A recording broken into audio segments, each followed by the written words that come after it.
해피바이블 사도행전 특집 5번째 시간은 빌립보의 광장 서쪽, 바울이 기도하고자 모인 여인을 만난 전통적인 장소로 여겨지는 그레미데스 강의 세레토와 루디아 기념교회에서 시작합니다. 바울이 루디아 여인을 만난 것과 세례 준 것을 기념해서 그리스 정교에서는 1972년에 그녀를 성인으로 추인했으며, 같은 해 루디아 기념교회를 세우기로 계획하고 1974년에 마을 사람들이 돈을 모아 완공한 것입니다. 교회 곳곳에는 루디아의 회심과 세례를 기념하여 지은 그리스 동방 정교 교회의 주요 도매 모자이크가 있는데, 요단강에서 예수님의 세례 형상과 하늘로부터 비둘기가 내려오는 모습이 있습니다. 사도행전에서는 회당이 언급되지 않는 것으로 보아 빌립보에서의 유대인 사회는 매우 작았던 것으로 생각됩니다. 두아디라에서 자주 장사했던 루디아는 이 그룹으로부터 개종을 하였습니다. 전승에 의하면 이 장소가 루디아가 세례를 받았던 것으로 알려지고 있습니다.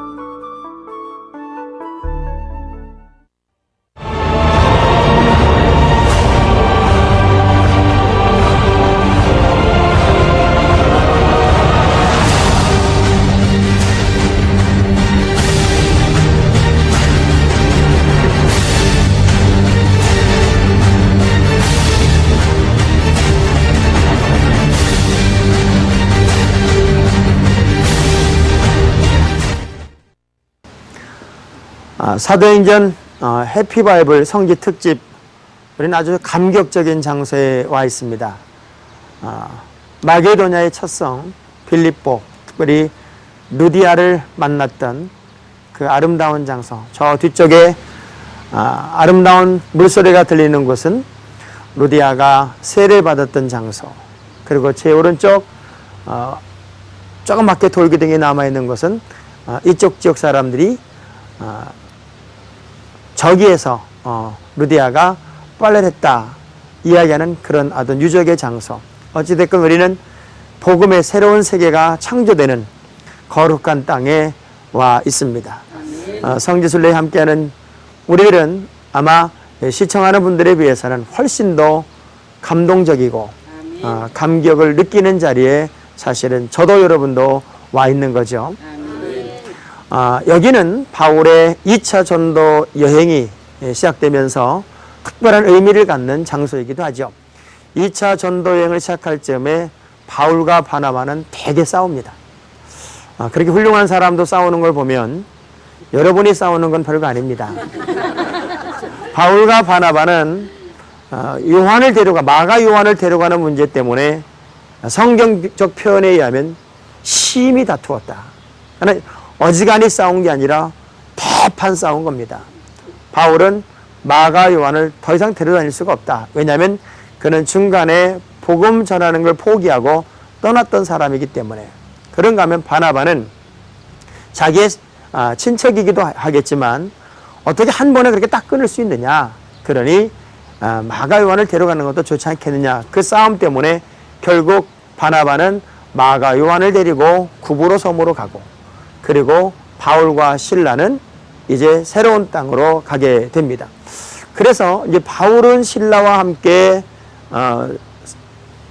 수리아를 떠나서 그의 고향인 길리기아를 지나고, 우리가 쭉 성지여행을 하면서 느꼈습니다마는 그 갈라디아 지방을 포함하고 있는 최초의 더베 루스드라고 하는 지역을 이렇게 통과합니다. 그런데 그 루스드라라고 하는 곳에서 바울은 누구를 만나게 되냐면 디모데를 만나게 됩니다.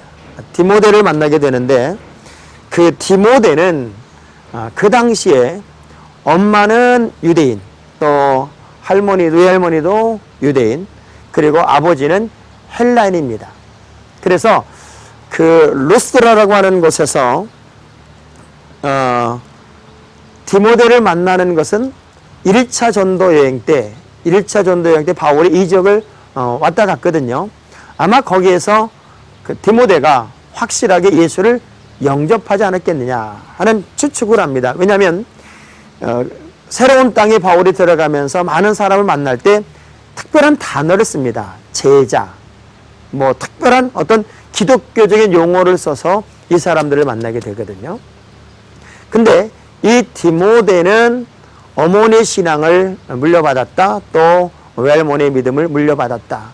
그래서 어떤 기독교적인 복음이 그 속에 들어갔을 때 확실하게 예수를 영접했던 사람이 아니겠느냐. 근데 문제는 이 디모데는 이고니온과 루스라에 있는 모든 사람들에게 칭찬을 받고 있는 사람이에요.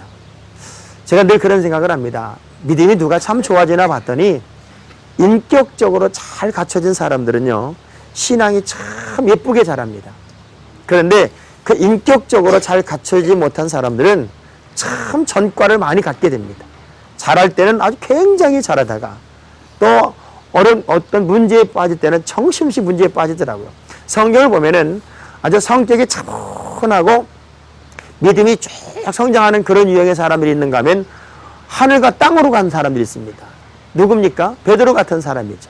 베드로 같은 사람은 잘할 때는 하늘의 하나님이 너에게 그렇게 말하도록 너를 붙들어 쓰셨구나라고 할 만큼 주님이 감격하는 사람인가 하면 어떤 때는 사탄아 물러가라 할 만큼 극과 극을 갔던 사람이 베드로입니다. 그런가 하면 아주 차분하게 어떤 변함없이 보이지 않지만 믿음을 잘 이어가는 누가 같은 사람도 있습니다. 어찌됐건 하나님의 손에 사로잡히면 성격이 좋은 사람이든 아니면 인격이 좋지 못한 사람이든 하나님이 세우면 쓰임받습니다. 그런데 이 디모데 같은 사람은 특별히 2차 전도여행 때 만난 이 디모데 같은 사람은 보이지 않는데 아주 조용한데 많은 영향력을 끼칠 수 있었던 인격적으로 잘 갖춰진 믿음의 사람입니다. 제가 볼 때는 이번에 성지여행을 따라온 꼭 여러분과 같습니다. 네, 아멘 하는 사람만 그런 사람입니다. 바울이 이제 그를 데려가려고 할 때 무슨 문제가 생기냐면 이 디모데의 아버지가 헬라인이란 말이에요. 그러니까 유대인 틈바구니 속에 유대인 사역을 한다고 생각했던 그 당시에는 소아시아에서 바울이 특별히 유대인들을 대상으로 말씀을 전했던 시절이니까 유대인들의 저항이 있는 거예요. 무슨 저항? 어떻게 헬라인의 아들을 당신의 복음의 사역 속에 데리고 다닐 수가 있느냐. 이건 말이 안 되지 않느냐 하는 저항에 부닥치게 되니까 4절에 보면 여러 성을 다녀가서 예루살렘에 있는 사도와 장로들의 작정한 규례를 저희에게 주어 지키게 했다. 그 이유는 바로 3절에 문제가 생겼어요. 바울이 그를 데리고 떠나고자 할새 그 지게에 있는 유대인을 인하여 그를 데려다가 할례를 행했다. 왜? 저항이 일어나게 되고 문제를 제기하니까 이 할례를 행함으로써 이 디모데는 아버지는 헬라인일지라도 이제 완전히 개종한 유대인화된 어머니도 또 할머니도 유대인이니까 나와 같이 다닐 때 아무 문제가 없다는 걸 묵시적으로 이렇게 보여주기 위해서 그런 요식행위를 행하게 되죠. 그러면서 5절에 보면은 이에 여러 교회가 믿음이 더 굳어지고 수가 날마다 더하게 되었다. 하나님의 말씀이 진행되는 동안에는 하나님의 말씀이 강하게 증거되고요. 그 말씀을 통해 무장된 교회는 든든하게 되고 강해지고 그리고 날마다 더해졌다는 얘기는 교회 수가 더 늘어났다는 의미일 수도 있고 그리고 사람들의 수가 늘어났다는 의미도 있을 수 있습니다. 왜냐하면 사도 바울은 교회론이 분명합니다.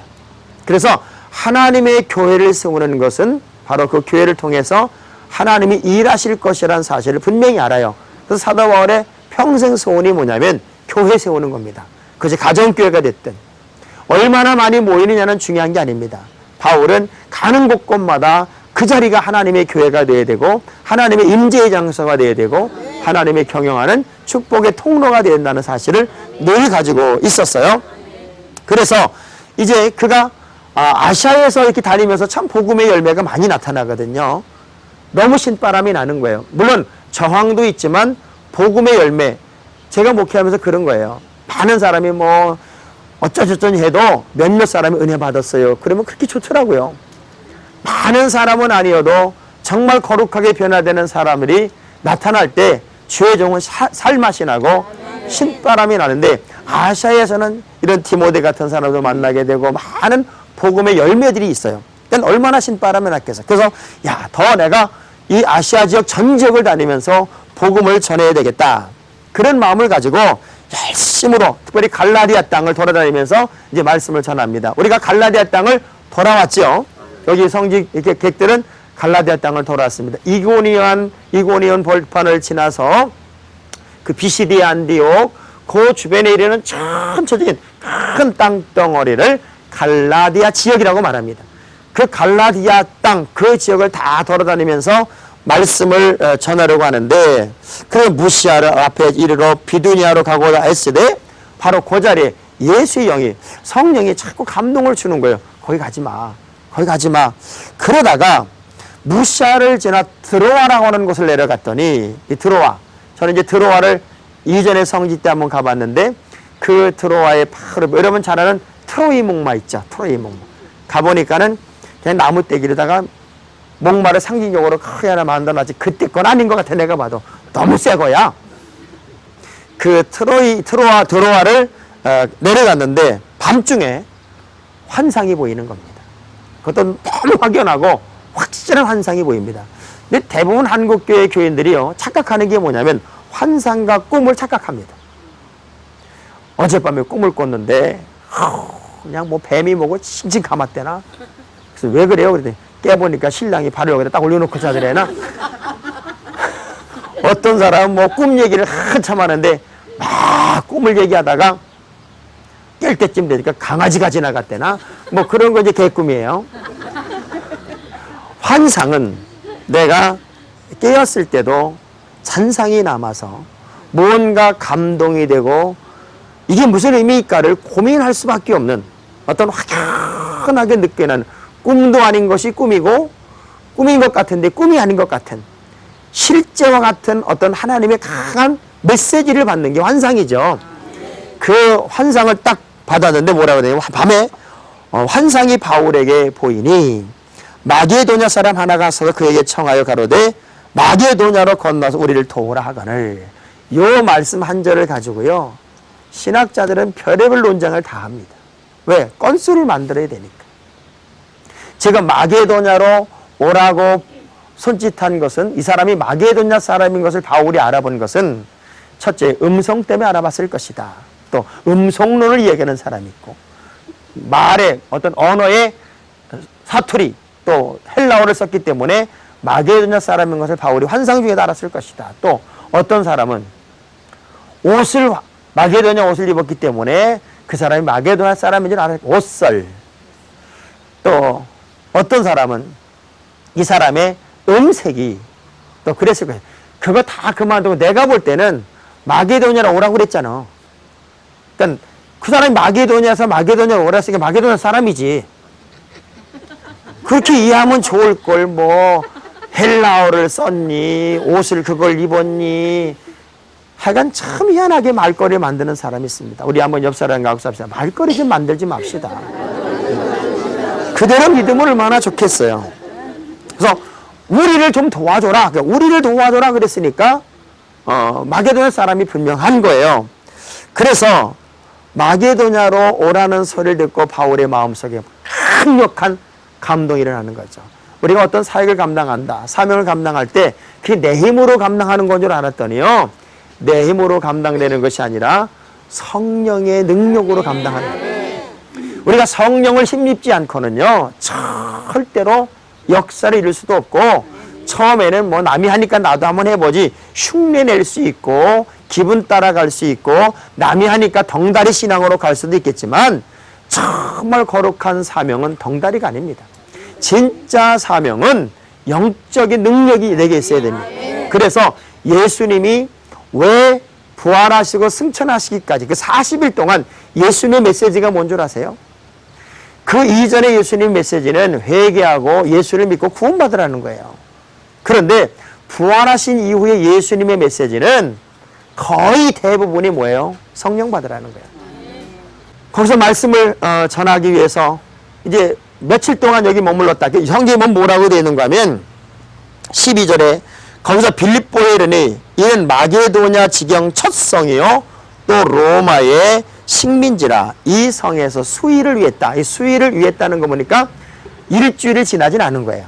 일단 와서 며칠을 지나면서 이제 안식일이 되었으니까 일주일은 안 된 거죠. 와서 여기 빌립보에 와서 며칠 머물면서 안식일이 되었을 때 대부분 소아시아를 지날 때나 또 빌립보를 제외한 나머지 지역을 통과할 때 바울은 어디에 가서 말씀을 전하냐면 꼭 회당에 가서 말씀을 전하는데 그 당시 빌립보에는 유일하게도 회당이 없었어요. 그래서 어디 말씀 전할 데가 없을까? 어디 기도할 데가 없을까? 기도 처소를 찾다가 강가에서 빨래를 하고 있던 자주장사 누디아를 만나는 겁니다. 그 장소가 바로 저 장소다. 이제 여기서는 그렇게 이야기해요. 빨래하던 장소. 자, 왜 빨래를 했을까? 자주장사, 옷장사죠. 자주옷감.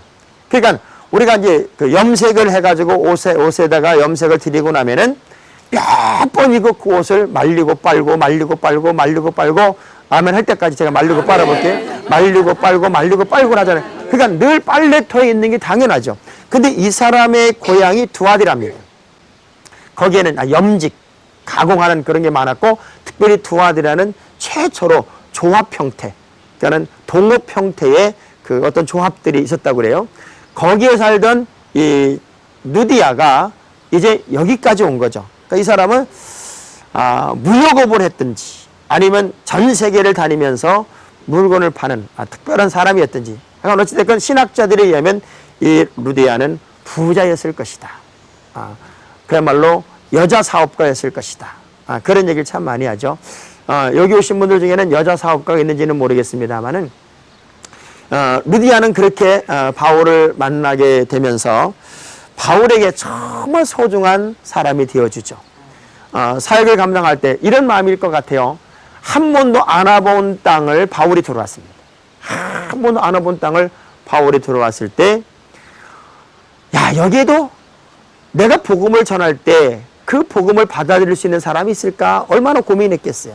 제가 처음에 교회를 개척해 보니까 그런 마음이에요. 꼭 맨 땅에 헤딩하는 것 같아요. 아무도 없는 곳에서 맨 땅에 그저 맨몸 하나 가지고 목회를 시작한다는 게 얼마나 어렵습니까? 그럴 때 누군가 마음을 같이 해주고 생각을 같이 해주고 비전이 통하는 사람 하나를 만난다는 건 그야말로 살맛이 나는 거죠. 신바람이 나는 거죠.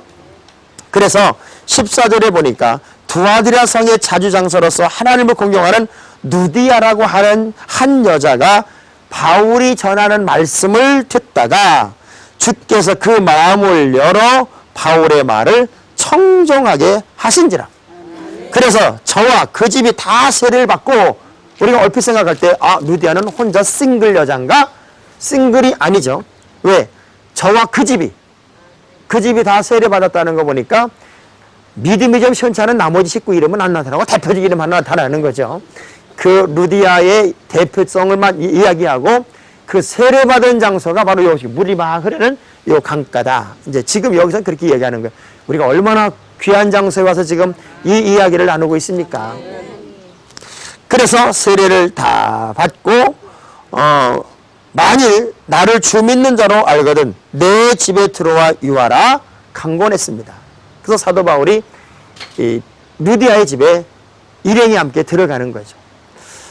예수님도 늘 돌아다니면서 어느 집에 꼭 들어갔던 집이 있어요. 마리아와 마르다의 집에 들어가게 되죠.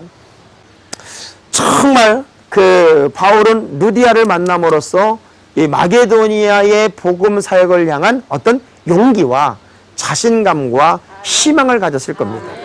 근데 이 빌립보 성에 얼마나 웃긴 일이 벌어졌냐면 16절 이하에 보면 이 사도행전 16장은요 둘로 쫙 나눠지죠.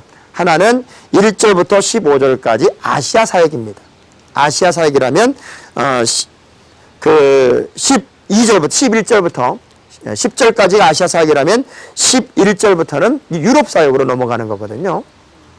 근데 그 귀신 들린 사람 중에 하나가 이 바울의 일행을 보고서는 자꾸 뭐라 그러는가 하면 이렇게 말합니다. 바울과 우리를 쫓아서 이렇게 말하는 거예요. 소리질러 가로되 이 사람들은 지극히 높은 하나님의 종으로 구원의 길을 너희에게 전하는 자다. 귀신 들린 여자가, 아이가 귀신같이 알아요. 바울의 일행을 알아보는 거예요. 근데 이 사람은 누구냐면 이 아이를 데리고 전복에 해가지고 돈을 많이 번 주인이 있는, 그러니까 아이가 귀신 들렸는데 이 아이를 통해서 돈을 버는 나쁜 인간이 하나 있었어요. 근데 실제적으로 귀신 들린 이 아이는, 이 사람은 정말 기가 막히게 알아요. 여러분, 무당이, 진짜 신내린 무당은 뭘 압니다. 자꾸 알아요. 아는데 그들은 뭐만 아냐면 나쁜 것만 압니다. 좋은 건 안 알아요. 그래, 이렇게 됐다, 뭐 해라. 그래가지고 맨날 구태야 된다, 돈을 내야 살아난다. 왜? 액땜을 때운다. 그래서 그러니까 아군이 낀 것을 해결하는 게 무당이에요. 그냥 좋은 건 얘기 안 하고 나쁜 것만 봅니다. 그래서 이 귀신 들린 사람이 자꾸 얘기를 하는 거예요. 너 이렇게 해라, 이렇게 해라. 그러면은 그 재앙이 떠나간다. 그래가지고 그것 때문에 돈을 버는 거죠. 근데 바울이 뭐가 괴로웠냐면, 정상적인 사람도 아니고 귀신 들린 아이가, 귀신 들린 사람이 자꾸, 이 사람은 정말 지극히 높은 하나님의 종으로 구원의 길을 너에게 전하는 자다. 아니, 어지간한 사람이 얘기를 해야 그게 은혜가 되는 거지, 미친 사람이 그 얘기를 하니 그게 좋은 게 아니고 나쁘단 말이에요. 더 예를 들면 미친 사람이 나한테 와가지고 이 사람은 참종이요, 이 사람은 진짜 목사예요, 그러면 그게 욕이 되는 거지 덕이 되는 게 아니란 말이에요. 괴로워하는 거예요. 너무 괴로워하다가 이 귀신을 내쫓았습니다. 이 빌립보에서 바울은 참 특이한 경험을 하나 하는 게 뭐냐면, 이 귀신을 내쫓는 것 때문에 주인에게는 뭐가 떠나간 거냐면, 이제 돈 벌 방법이 없어졌어요. 이익을 낼 수 있는 소망이 끊어져 버렸단 말이에요. 그래가지고 사람들을 동원해서, 이게 어디서 굴러온 놈이 지금 우리 이 땅을 소동을 일으키고, 특별히 로마인도 아닌 것이, 그러면서 막 소동을 일으켜서 바울과 실라를, 물론 디모데도 있었고 누가도 있었지만 바울과 실라를 함씬 두들겨 패가지고 감옥에 갖다 집어넣습니다. 그것도 착고에 채워서 무지무지 맞았습니다. 어느 정도 맞았냐면 실신할 때까지 맞은 거예요.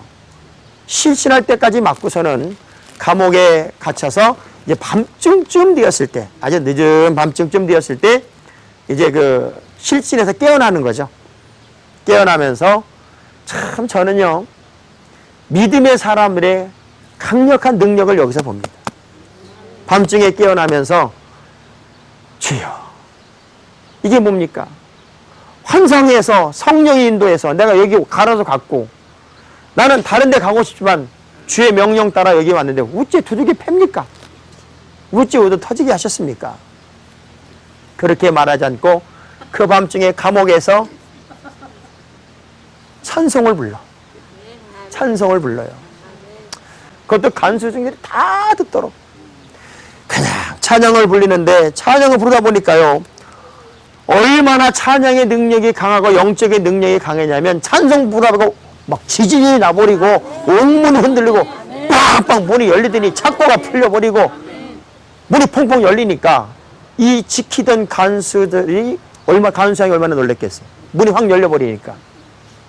그래가지고 탈옥한 줄 알고, 그럼 자기 책임 물어야 되잖아요. 자결하려고 합니다. 자결을. 거기서 믿음의 사람과 믿음이 아닌 사람의 차이를 봅니다. 믿음의 사람은 매를 맞고 감옥에 갇혀도 찬양을 부르는데, 믿음이 없는 사람은 조금만 어려우면 제일 먼저 죽을까, 그 생각입니다. 여러분, 죽을 용기가 있으면 살아서 그 죽음의 능력을, 용기를 가지고 한번 살아보세요. 못할 게 뭐 있습니까? 못할 게. 그때 뭐라 그래요? 우리 안 도망갔다. 우리 안 도망갔어. 간수가 정말 감격하는 거죠. 왜 옥문이 열리고 막 난리가 났으면 죄수들이 도망가야 돼. 안 도망갔거든. 그때 주시는 말씀이 뭔 줄 아세요? 그 식구들 모아놓고 가로되 주 예수를 믿으라. 그리하면 너와 내 집이 구원을 얻으리라. 간수와 간수의 집에 모든 식구들이 변화를 받고 은혜를 받고, 그런 삶 속에 저희를 데리고 자기 집에 올라가서 음식을 차려주고 저와 온 집이 하나님을 믿었으므로 크게 기뻐하니라. 이 간수장 집의 모든 식구들이 어찌 보면 이 빌립보 교회를 형성하는 교인들이 됐다. 얼마나 위대한 일입니까? 얼마나 위대한 일이에요. 날이 샜습니다. 이제 상관들이 아전을 보내어 이 사람을 이제 놔줘라. 그때 바울이 뭐라고 그래요? 나 집어넣은 놈 이리 오라고 그래라. 나 그냥 안 나간다. 사람은 당당해야 됩니다. 자신만만해야 됩니다. 나는 로마인이다. 니네가 재판도 안 하고 나를, 로마인인 나를 두들겨 패서 감옥에 넣었어? 나가는 건 나가지만 나 집어넣는 오라고 그래. 누구예요? 귀신 들린 사람을 통해서 돈 벌어먹던 그놈 불러와. 그놈이 나를 데리고 나가면 내가 나갈게. 예수 믿는 사람은요, 얻어 터져도 당당하고 돈 떼맥혀도 당당하고 어디 가도 당당해야 돼요. 그 친히 데리고 와서 데리고 나가야 한다. 아전들이 이 말로 상관들에게 고했고, 그래서 로마 사람이라는 얘기를 들으며 벌벌 떨죠. 바울은 그 능력을 가지고 살았어요. 그래서 그 사람이 와서 데리고 나가 성에서 떠나가 주라. 이제 그럼 여기 있지 말고 좀 가주세요. 가주세요. 그랬을 때 또 한 번 이제 감옥에 들어가 하루 웅펑 터지고 멍 시퍼렇게 들어가지고 전날과 다른 모습으로 누구 집을 또 가요? 루디아 집을 또 갑니다. 거기 마지막 방문하고 바로 여기가 루디아가 살던 집이다 라고 이야기한다고 그래요. 여기 현지에서는 이 집에 와서 또 얻어 터진 상태로. 그러니까 바울과 루디아는 얼마나 좋은 믿음의 관계였을까요? 저 같으면요, 얻어 터지게 멍들었으면 안 가, 창피해서. 목사가 얼마나 창피했겠어요. 그만큼 편하게 해줬던 사람이다. 좋은 믿음의 동역자였다는 겁니다. 나중에 그 바울은 그의 2차 전도여행, 3차 전도여행을 계속해서 이 루디아의 집을, 이 빌립보를 5번 이상 이렇게 왔다 갔다 하지만 늘 이 집이 복음의 전척이지, 바울에게 있어서는 소중한 장소였습니다. 여러분도 시대에 정말 주의 종에게, 아니 한국교회에 거룩한 복음이 더 크게 만들어질 수 있도록 주의 종에게 힘을 주고 또 복음의 사역자들에게 힘을 줄 수 있는 이 시대에 루디아 같은 사람이 여러분이 되었으면 좋겠습니다.